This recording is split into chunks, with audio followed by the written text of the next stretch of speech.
உங்கள் குழந்தைங்க பேரிச்சம்பழம் சாப்பிட மாட்டாங்களா? அப்போ இந்த மாதிரி ட்ரை பண்ணி கொடுங்க, சூப்பராக இருக்கும். அதுக்கு ஃபஸ்ட்டு ஒரு மிக்சர் ஜாரில் 1/4 கப் அளவுக்கு பேரிச்சம்பழம், அது விதையெல்லாம் எடுத்துகிட்டு மிக்சர் ஜாரில் சேர்த்துக்கலாம். இப்போ அது கூட 1/2 கப் அளவுக்கு பால் சேர்த்து நல்லா அடித்து எடுத்துக்கலாம். இந்த மாதிரி இருக்கணும். இப்போ அதை ஒரு பவுலில் ட்ரான்ஸ்ஃபர் பண்ணிவிட்டு அது கூடவே 1/2 கப் அளவுக்கு கோதுமை மாவு, 1/4 கப் ஆயிலு, கொஞ்சமாக பேக்கிங் சோடா போட்டு நல்லா மிக்ஸ் பண்ணிக்கலாம். கெட்டி இல்லாமல், அப்படி கெட்டி இருக்க மாதிரி இருந்தால் லைட்டாக மில்க் ஆட் பண்ணிவிட்டு நல்லா மிக்ஸ் பண்ணிக்கோங்க.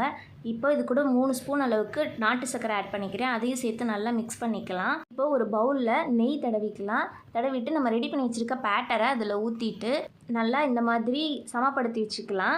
இப்போ இது கூட பாதாம் குட்டி குட்டியாக கட் பண்ணி அதை ஆட் பண்ணிக்கிறேன். இப்போ குக்கரில் வெயிட் வச்சுட்டு நம்ம ரெடி பண்ணி வச்சுருக்க பவுலையும் அதுக்குள்ளே வச்சுட்டு ஒரு 20 to 25 மினிட்ஸ் நல்லா வேக வச்சு எடுத்துக்கலாம். இப்போது கத்தி வச்சு குத்தி பார்த்தா நல்லா வெந்திருக்குது. இப்போ சைடெல்லாம் கட் பண்ணிவிட்டு இதை ஒரு பிளேட்டுக்கு ட்ரான்ஸ்ஃபர் பண்ணிடலாம். அவ்வளோதாங்க, ரொம்ப சிம்பிளாக ஸ்பான்ச்சியான டேட்ஸ் கேக் ரெடி. நீங்களும் ட்ரை பண்ணி பாருங்கள்.